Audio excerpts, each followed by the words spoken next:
Welcome to the American Intelligence Media. My name is Douglas Gabriel, also known as Thomas Paine in the Ass of the Globalist, because that's what I like to do. I am welcoming Michael McKibben to the show because we are going to talk about something that is, again, another shocking revelation to us that we just came across. So, Michael, welcome to the show.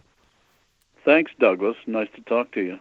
Holy moly. It's another one of those moments where I'm talking to you and all of a sudden I realize how stupid I was because I didn't see something from the beginning. And what I just saw, you've, I guess, already know, you always knew, but sometimes when you're in the midst of things, you don't realize what it is. Like you might not realize that gold is gold until you get some light on it out in the sunlight.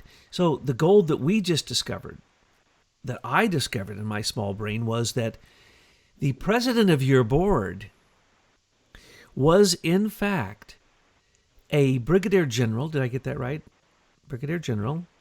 He was a major general. Major general, which is higher than a brigadier, I guess. And right. That he was the president of your board. He was the chairman of the board. Chairman of the board. And that just kind of by coincidences, he came to you after you had already pulled up a lot of red flags from the work you did at AT&T, showing the people who were into intelligence, especially high-tech intelligence, that you were pretty good at what you did. So in whether he pops up, he gets on your board, and then, then another person joins your board, and he is a National Security Council member. He is a person working for the government who, in fact, represents the highest courts in the land and, in fact, was able to put forth legislation while he worked with you that literally changed the landscape for patents and for telling the truth and for intellectual property. And then you had another guy in your board who was also he was a security advisor for the Department of Defense, and some of the highest positions you can get, these three people who are on your board happen to have. Oh, but at the same moment, they were actually working either for Pinkerton, a corporate intelligence group, the government, or another group that works for the government. So in essence, in my opinion, they were government agents who literally targeted Leader Technologies, got on the board to make sure they could control it, and at the exact opportune moment, stole the 750,000 lines of code that are your intellectual property, your invention, your trade secrets, your all the different names that there are for it, and they used it to basically make $1 trillion for the Silicon Valley cardboard cutouts through the IBM Eclipse Foundation. So when I realized this, I realized you had been attacked by General Freeze, and General Freeze was the guy who came in and made sure every American was surveilled through Echelon. General Freeze is the guy who goes right back to what you've been harping on for a long time, 1946, and the creation of a secret little group that didn't even tell the people above them that they were controlling high tech through patents and passing it down to their people from person to person after they stole it from the inventors. And this is still going on to today. And General Freeze and James Chandler and Maynard, what's his last name? Are we going to mention his name? Anyway. Let's just stick with those guys. Yeah, right the now. Other third board member and the other ones associated with you and other ones they introduced you to, they were government agents. This was a government theft of not a patent, because they have ways to do that legally. No, of what you perfected as the system for scalability for all, not only all social network, but anything that goes on the internet. In other words, anything in a group beyond a few hundred people had to use Leader Technologies. I call it source code, but it's really intellectual property. It's your trademarks, your inventions, your trade secrets, and all those things. Now, that's what I think. I think you've been attacked, and I think you were attacked by the best. Can you tell us about Freeze and your relationship with Freeze? Because every time you do, I'm even more convinced than ever that he targeted you, that he surveilled you, and that's why he joined your board, targeted you, manipulated you, and stole from you, along with James Chandler, who we often mention his name. So General Freeze is now in the mix. Can you tell us about General Freeze and what you have discovered about him in your research? Yeah, General Freeze is the person who introduced us to Professor James P. Chandler III. And this was after he had joined our board of directors, and since he was the first director, I made him chairman, in late 1999. About the same time, we had the big aha moment with our invention discoveries. And he was retired from the U.S. Army, well, actually from the NSA. He was number 3 at the NSA, and he was had his own consulting group called the Freeze Corporation, which we discovered was formed about 10 years earlier while he was also number 3 at the NSA. And so what we knew was that he was a very connected individual and who seemed interested in helping us as an entrepreneurial company to monetize our intellectual property. So we got to know him pretty well. Within about 3 months of him joining our board, he introduced us to Jim Chandler. I went to Washington and had meetings with him, and then Chandler agreed to be on the board. So that's more of the current history of how we got to know him. But now what we're learning is that these guys completely deceived us as board members, and which, by the way, is a violation of their duties as directors. But we won't go there right now because I don't think there's any court in the world that's not protecting these people. But what we learned is that Freeze and Chandler helped develop, and now we're going back to the 60s and 70s, helped develop the current surveillance system that exists throughout the planet, that's run by the NSA, hijacked by the CIA, and is spying on all of us. And as you mentioned, we had gotten stuck on this intelligence sharing agreement between the U.S. and Britain, which, by the way, wraps in the entire Commonwealth, into this secret agreement for sharing intelligence. And at the end of the war, the primary organization running intelligence for the U.S. was the U.S. Army Security Agency. And the person on the American side that was directing the development of this agreement was Brigadier General Quarterman, William Quarterman. And of course, you said you hadn't heard of him. I hadn't heard of him. We started digging into his background, and we discovered that he pretty much worked at the NSA until he died in 1982. And it's real clear from his resume that once he started thinking about retirement, they just kept putting him in advisory roles to keep close tabs on him, and then he fell into ill health later on in his career. But what we're now seeing is there is about that would be about a 35-year overlap between Quarterman's resume and General Freeze, and in fact, they both held the same position, Quarterman first, and then later Freeze. And what we've now discovered through recent FOIA disclosures, Freedom of Information Act disclosures that came out last fall, we just discovered, some of our researchers discovered it several weeks ago, is that Freeze was the Brigadier General in charge of the U.S. Army Security Agency when they made the decision to consolidate signals intelligence, human intelligence, and communications intelligence into something called the Echelon program, or actually the name was Echelon Above Core, EAC.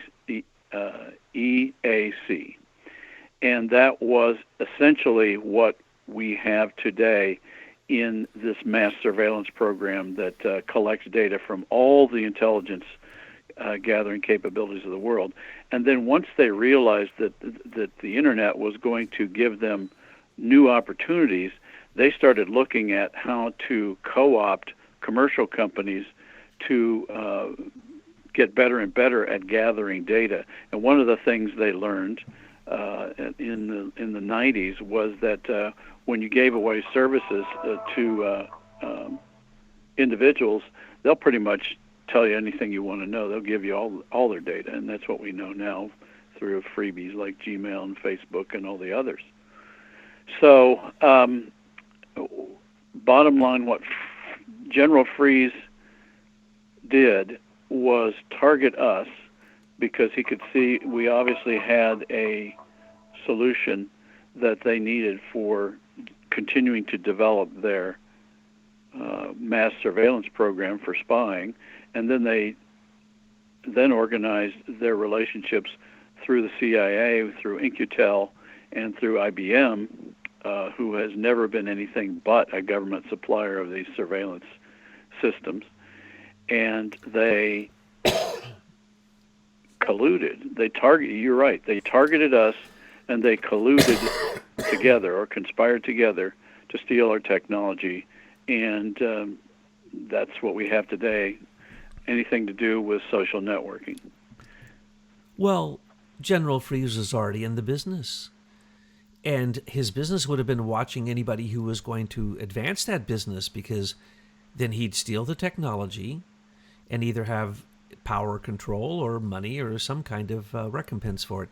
So it became so evident to me when I finally looked at the page of directors and read their bios for Leader Technologies.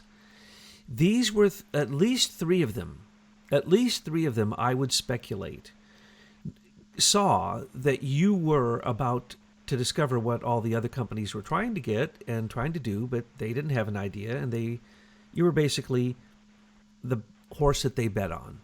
And they joined your board, for heaven's sakes. And at another point, Right. You can tell the story of how they dramatically quit the board so they would, sever the supposed relationship with you.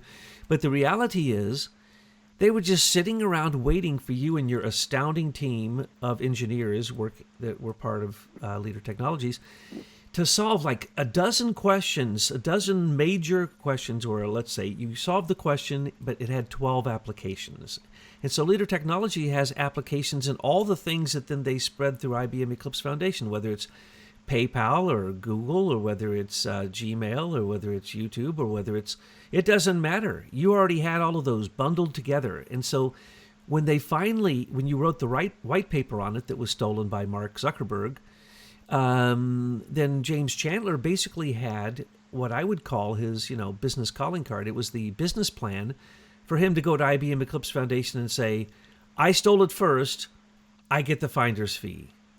And I can't imagine how many millions of dollars on that, which produced $5 trillion in revenue since then, what his finder's fee would have been. But I would bet that General Freeze was going to do the same thing. I would also bet that the other guy, whose name I'm not going to mention, and perhaps others on your board, highest placed people in the country that you would think would be moral, who would be the best people to have on your board, who would be able to guide you through the areas where they actually are the kingpins, and yet what did they do? Same old, when it came to power, control, I'm looking money. at Freeze's Director Services Agreement that he signed in late 1999. It's kind of ironic. He agreed to his duty of loyalty. Directors are required to refrain from engaging in personal activities that would injure or take advantage of the company.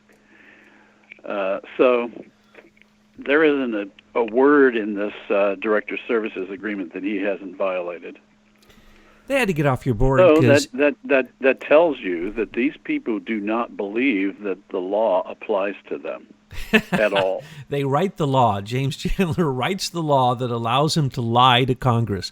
He wrote the law that allows him to steal patents.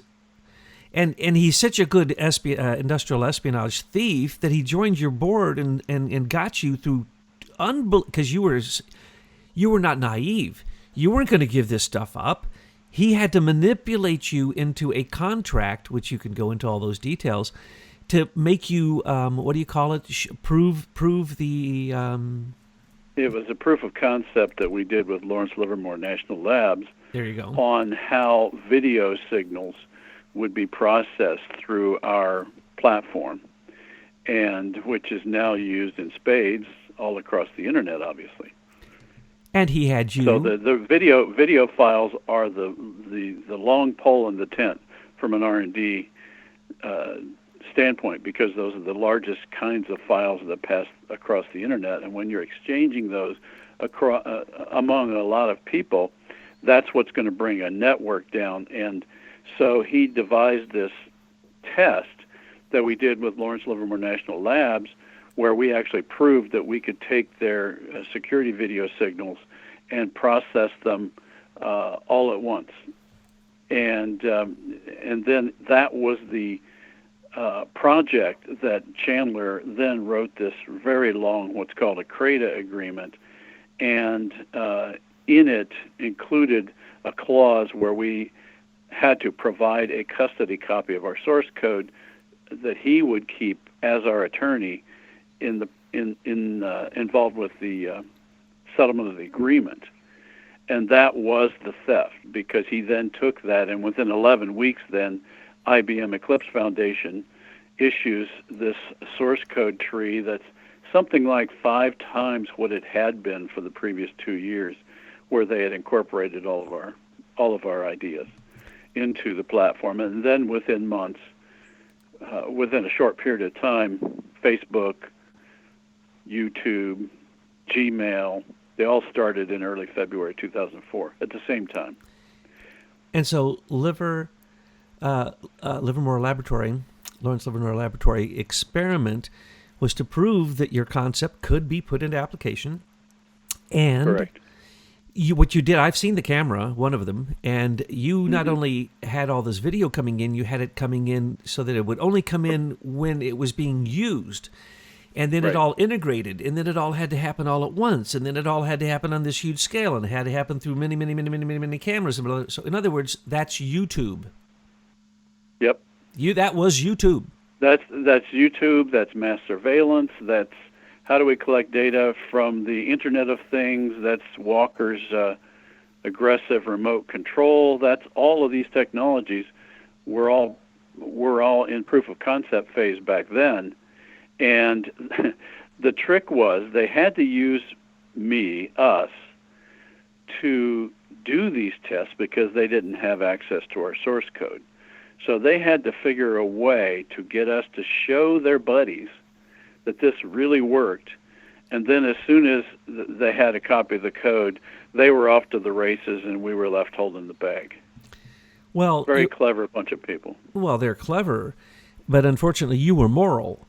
And they couldn't get you to turn to the dark side by putting the back doors in and the secret encryption code and all the junk that they put in, so that they could always control it. And you wouldn't go that direction. And so he had to steal it. James Chandler had to steal it, outright theft. And then they had to see whether it could integrate with their code. And can you give us the fancy name for that code that they put into all of it as the back door? There's a number. One of them is the dual EC DRBG algorithm for public key infrastructure. And that gives them universal access to all hardware, software, and firmware. And with your stuff and the bundled package of Leader Technologies' amazing abilities to go scalable in all these different realms, video, audio, interactive, Facebook, the whole thing that they had going on, much better than LifeLog and what they were attempting to do with all themselves. You guys did all in one package, so they were watching you like a hawk. And the moment that they finally had you vulnerable is when they got you. But I believe that they had already determined that you were too moral. You wouldn't turn to the dark side like all the rest of the Silicon Valley cardboard cutouts that they use. And so really, I think they still probably keep wondering what you're going to invent next, because if you and your team invented what basically created a new battlefield. Let's remember that the virtual world is not a game, folks. That is the new battlefield. That is the new war field. That is where the weaponization of cyber technology is brainwashing you. And it is absolutely a battle with every single person who picks up an iPhone, a computer, or anything else. Well, Leader Technologies intended it to be free and not surveillance-filled, let alone targeting, manipulating, and brainwashing people. And so it was the opposite. Well, I believe... Yeah, we intended it to be a tool for people to use to collaborate among themselves, set their rules for how they wanted to share, and it could be anything from totally open to totally closed, depending on how you manage the settings, and that it would enable people to collaborate on a large scale without surveillance. And what these guys did is they stripped all that out, and they said, no. We're going to control the whole database. We're going to make people sign these very sneaky user license agreements that basically tell them, all your data is yours, and you agreed to give it to us.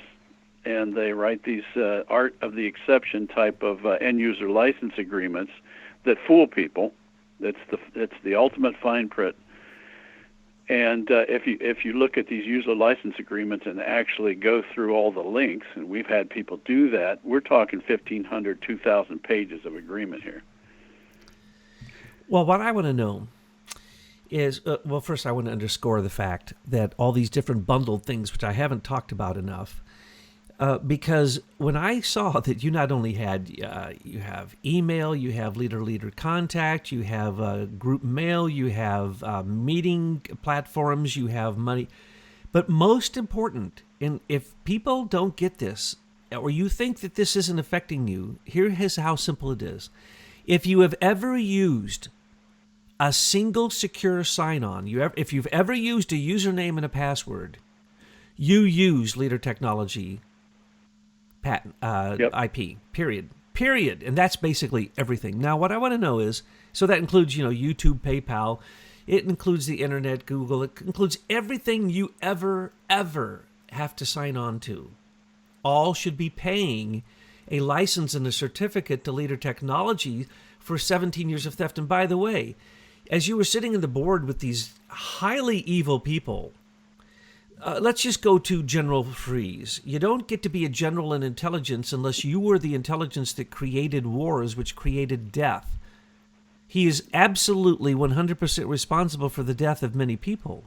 And as the head of Echelon, which was a completely illegal against the Geneva Convention, he knew it.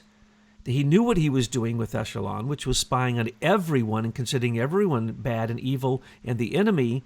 You basically have an arch enemy here. You have a really, really, really bad person, and he's on your board, and you're thinking he's moral because, well, he's holding one of the best, highest positions in America. Whoa! Matter of fact, right. How could you think otherwise? I mean, until you've been in there and seen the evil, which you had to. Well, there was a basic rule of thumb for entrepreneurs is that when you want the best help, you go ask the best people. And so we naturally assumed that these people that were leading our various intelligence and military and legal systems would be the best people. That isn't true. In this case, they're the worst people of all. But you also had great people for economics and for marketing and for distribution. You had the best friggin' engineers on the world because they're the only ones who figured out the problem, which every single other company at that point in tech was trying to figure out, and they couldn't, and they had their pathetic attempts, which still exist to this day, that do not work. So the point is, what is, I think, the question,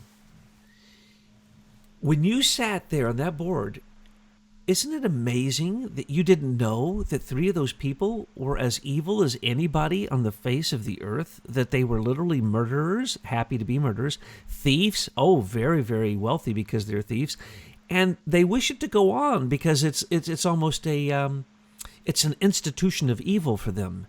And yet you are a really good person, and your whole company is a good company, and all the people involved, except these evil board members who just kind of drifted in.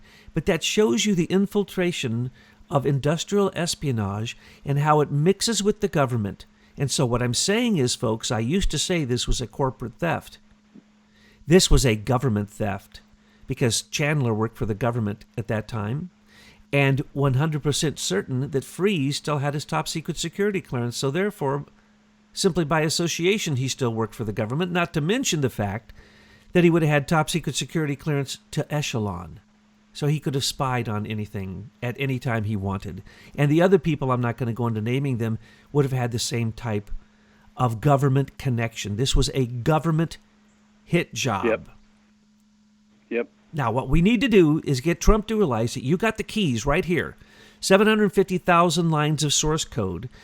The true IP that he's trying to fight for, that he's written executive orders to defend, especially Chinese theft of it. Well, this is Chinese theft of it because IBM became China. Lenovo, IBM's computer division, went over to China and they sold all their technology to China. IBM became Eclipse China. Foundation had Chinese universities on their active board and active users. So if he gets your keys... Tsinghua University in China.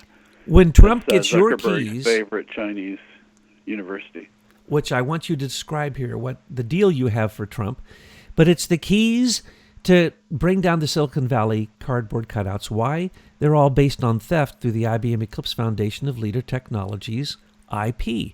So when you give him the real initial invention, which includes source code, he will control it, and they'll all have to have user agreements with him. And he can also stop the crypto keys going to Hillary and Robert Mueller and Entrust and Cloudflare and the other rigged companies. And so you can basically, in one fell swoop, if he signs the Miller Act and gets these keys in an agreement with Leader Technology, he can say to all the other companies, please show me your original source code, the original invention. And they're going to say, well, we don't have it because IBM Eclipse Foundation said they gave it to us as open source. Well, let's look at that code. Well, that's not the original code. That's proprietary. That's the original plus. We have the original, and you already did it. I'm speaking for you. Leader Technology already brought lawsuits and won 11 of 11 points until it became too much fake justice, and you got kicked out of this, not going to the Supreme Court. But the point is, you've already proven it. And so you can say to him, here it is. Here are the keys to the internet and to all of the corrupt Silicon Valley cardboard cutouts that came out of the IBM Eclipse Foundation, at which point he would then control not only the user agreements for them if they want to sign up. They'd have to clean up if they want to sign up. But he could charge them whatever he wanted a year, and then he could get all of the user agreements per month and annually, and basically the government would become filthy rich through you and your company, Leader Technologies, being willing to let Trump, a good president, actually have the true keys to the internet. And finally, we'd find out that it wasn't Mark Zuckerberg or Elon Musk or Peter Thiel, because they're all idiots, who supposedly invented these things, because they didn't. So tell us about the deal. Okay, it's pretty simple. It's been a long journey to make this simple, but bottom line is what we're looking at right now, and I think it's becoming more general knowledge, is that there's a mass surveillance program that's run by the government with corporations complicit, and we've got this massive censorship of conservatives, and we see this just constant barrage of propaganda against the president and against many people who would be considered conservatives, but not only conservatives. So we're seeing this massive assault on the Bill of Rights. So what we're proposing is this. Since it's now generally recognized that the social media technology, our technology, is the mechanism by which these people have gained this control, what we're willing to do, we've put the Miller Act notice before the president regarding what's due Leader for the uncompensated benefit that the government has received, as well as corporate America globally. What we've proposed is this, that we will turn over exclusive licensing rights to all of this technology to the president, so that he in one fell swoop will have control of the lifeblood that these evil organizations use to ply their trade, and then he will have all of the power to make these corrections, to stop the abuse of the Bill of Rights, to stop the propaganda, to stop the illegal mass surveillance of all people, not only in America but around the world.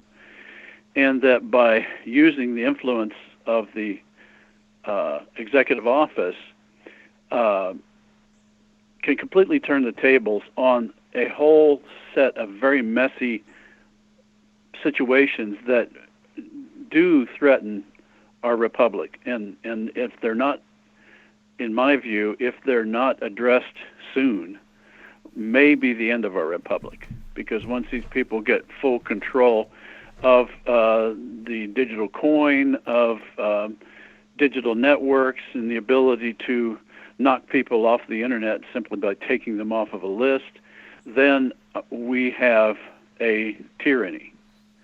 And that's clearly what they're moving toward now.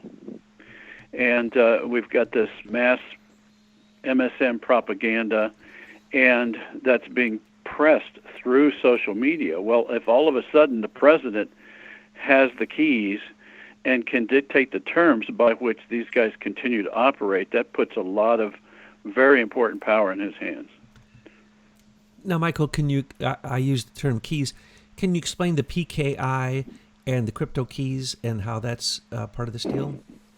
Yeah, well, anybody that goes onto the internet probably doesn't realize this, but when your browser on your PC or on your phone connects to the internet, there's an exchange of a private key and a public key that occurs so that you can actually create a connection. And that is supposed to be a unique private key on your side, but what has happened is the control of that key, by the way, that's called cryptography, and that has been Freeze's expertise, cryptography, ever since the late 40s and early 50s. And that was the basis upon which most historians agree World War II was won, because we had broken the German code, and the British and American intelligence essentially had global control over all communication at that point. So those are the keys, and those keys have been very cleverly manipulated, and it's obvious that Freeze was involved in this, to basically create a public-private partnership whereby the government gives licenses to private companies to manage these keys.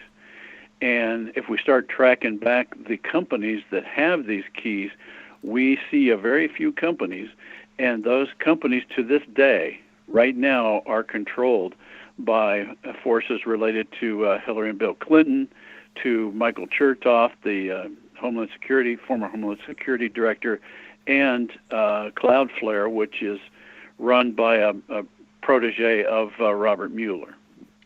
And so these individuals, this group of people, this cabal, has very cleverly worked for many years, for decades, to get control of these keys and to create a justification for these keys being in private hands. And nobody knows it. And now the president probably doesn't even know he's got control of that. His chief information officers in the different agencies sit on a board that ostensibly approve these licenses to these private companies. But it's clear that they're not doing anything except rubber stamping what's already there. So we've got a very serious situation right now in our country where these keys could easily be revoked for any user on an individual or mass basis, and these people would be knocked off and they would not be able to communicate through any internet capability. And Michael, would you please tell them how these PKI crypto keys for the internet actually control election rigging, and the way these keys, right. The key of getting later technologies through IP would allow the president to actually stop the election rigging and could very much help him win the White House and the House of Representatives and the Senate for the next election, because without it, this is the last-ditch attempt of the globalists to do anything they can to stop Trump, because if they can't stop Trump, then their reign has ended. So can you tell them how it is that these PKI these encryption keys have something to do with elections? Well, when a county auditor or county election recorder sends their data to the state tabulator, they probably use an internet connection, even if it's fax. It could be fax, voice, email, however they do it. Whenever the connection occurs and it's using any kind of digital capability, a key is exchanged, a public key and a private key. Well, that public key is managed by one of these organizations.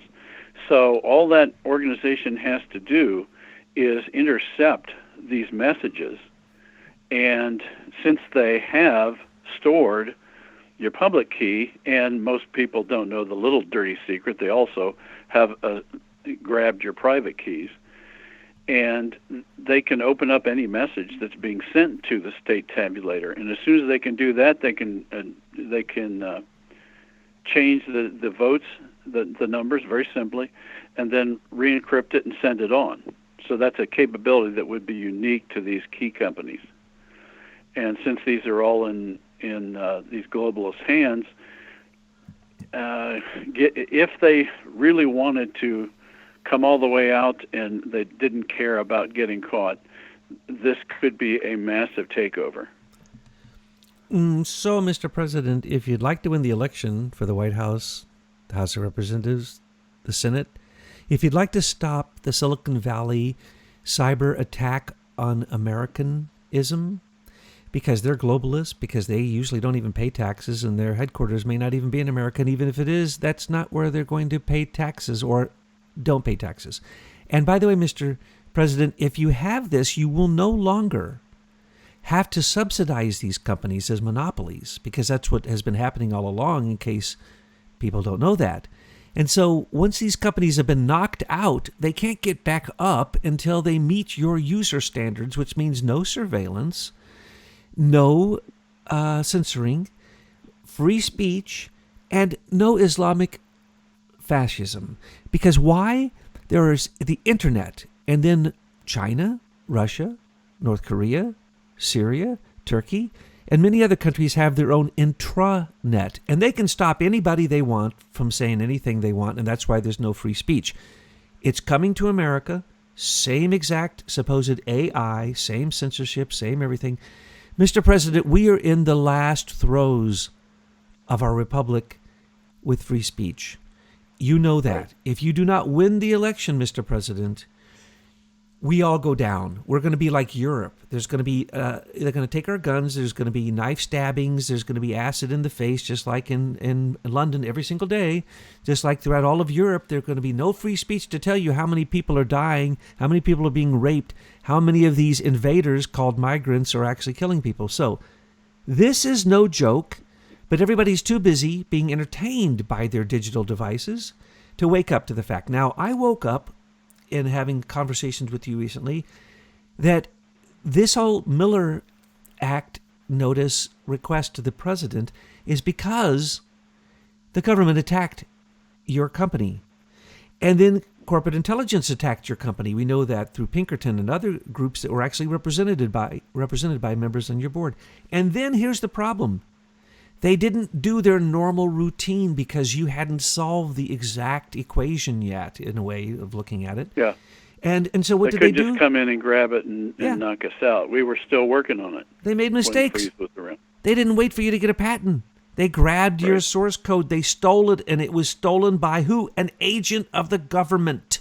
He was actively working for the White House and every other top agency. James Chandler. So this is a government attack on IP from who? The same people who've been doing it all along. Hillary Clinton and her high-tech cabal, which includes, James Comey, Robert Mueller, and all the other crooks. When you say that those are the current people. I think the real core of this emerged at the 1946 agreement, and we have to remember that agreement that they signed said in the agreement that they couldn't even tell third parties, including many government officials in their own governments, that the agreement existed. So that was to me, that was the primary motivator for these guys to organize themselves with the banking interests of the world, with the corporations that wanted one world government, the League of Nations, the UN, and they've had their way until very recently, when some of their documents started leaking out or being released by FOIA. And what I believe now is it's very possible that not even Eisenhower and Kennedy knew about these deals. And so by the time they started getting organized in the early 60s, they were off to the races. And my hunch is that was some of the stuff that Kennedy was complaining about with the rogue CIA. So we are probably looking at the group of people who have dictated the terms on how our cultures have developed throughout the world, for sure, since World War II, and probably much earlier. Absolutely. So we're looking at the core of the problem right now, I think. And if you say top secret intelligence, that's the problem. Because that core of people didn't even tell their bosses what they were doing. Right. And they thought they were doing it for national security for good purposes, and then no. They got power, they got control, they wanted then money, and they wanted all of their vices. And so then you see those things come subsequently. But the point is as you're saying, this is standard operating procedure for intelligence, because intelligence is there to steal patents, to steal the ideas that are literally one idea can be worth trillions of dollars, as we can see through leader technologies. I think that if you take the bundle of your stuff and you look at that, the applications of your IP that was stolen reaches anywhere between $5 to $10 trillion at this point, and those are conservative estimates. So there's no bigger warfare for money than cyber warfare. And the virtual world is the biggest battlefield on the earth.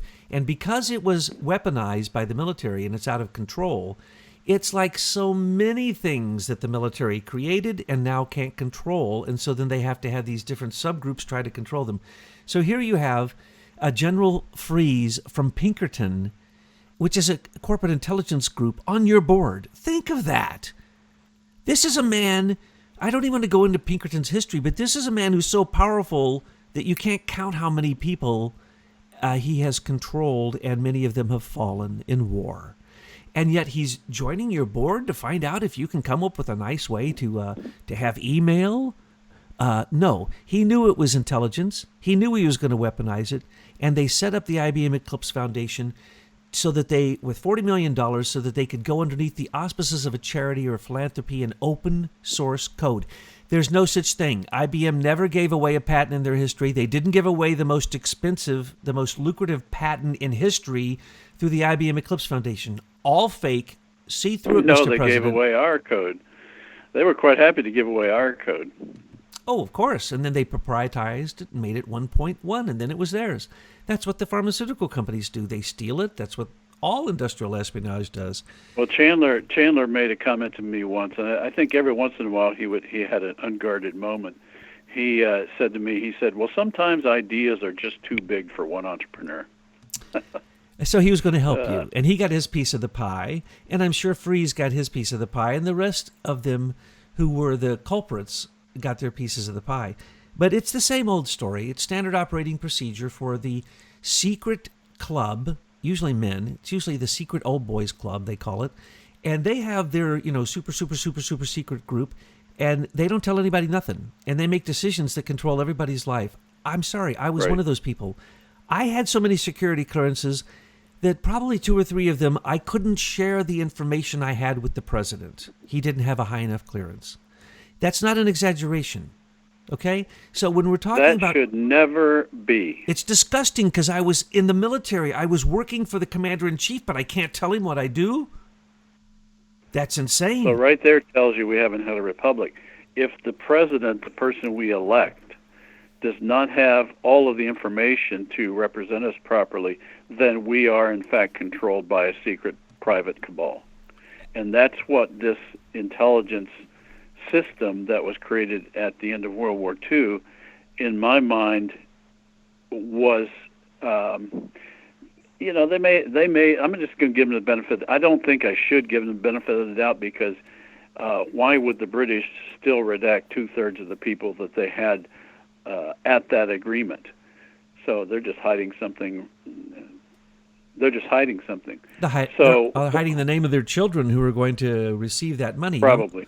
You know, Michael, as we're doing this, we want to reemphasize that these are the keys for the president to win the election, to stop the cyber attacks on America and throughout the rest of the world, to stop the fake MSM, to stop the fake PKI crypto keys on the internet, to basically get a hold of what is out of control, the weaponized, militarized aspects of cyber warfare, which no one hardly even wants to admit. We'll call it censorship, we'll call it squelching free speech, but nobody wants to admit the fact that people are being targeted, brainwashed, and manipulated. And so what we're saying here is, you were attacked, and if the president picks up the Miller Notice Act, signs that check, pays you, gets control of those keys, as I'm going to call them, the keys, those IP keys.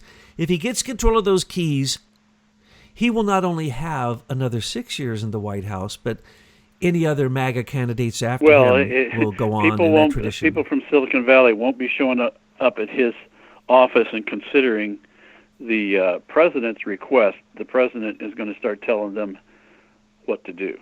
If he has the keys, and how they can stay in business. That's right. He has the keys. He calls them into his office and he says, please show me your original source code. Oh, you don't have it? Well, I have it, and now you owe me licensing and certification fees to the tune of whatever I say. And so this is basically not turning it into a public utility, but basically realizing that 40 to 45% of the lines that are laid out there already are owned by Americans, and it's simply reclaiming what America has, cleaning it up, and then allowing proper competition. So, well, it allows him to completely avoid all the legal mess with RICO and conspiracy. He can just turn the tables on the whole group at once and say, I'm in charge now, here's the way you're going to do it, and we're going to re-implement or implement the Bill of Rights in our digital communication. And essentially, that would be huge. Like they've done, are going to do to Facebook and have done through Facebook and Google throughout the world, simply charge them huge billion-dollar fees if he wants to. Don't have to, because they're going to have to clean up their act if they wish to be competitive, and they won't get to compete if they aren't. And so you would control the whole thing, Mr. President, and we trust that you would do it right, and that if you align with the Miller Act notice and Leader Technologies, then that competition will be open for free speech, for people really having, finally, the due civil rights of our republic. And that is what you wanted to do from the beginning, Michael. And I know that Leader Technologies, that was their drive, and we just want to salute that. But today, we want to cut this short because we want to get this out, and we want to ask all of you, please take these things that Betsy and her team have put up on the Cat Reports, which state basically this deal we're making the president, that he can be the king of the cyber world if he wants to be, if he simply signs the Miller Act notice. This could be a stunning counterattack that could happen tomorrow. And with those words, I'll just say amen and long live the Republic.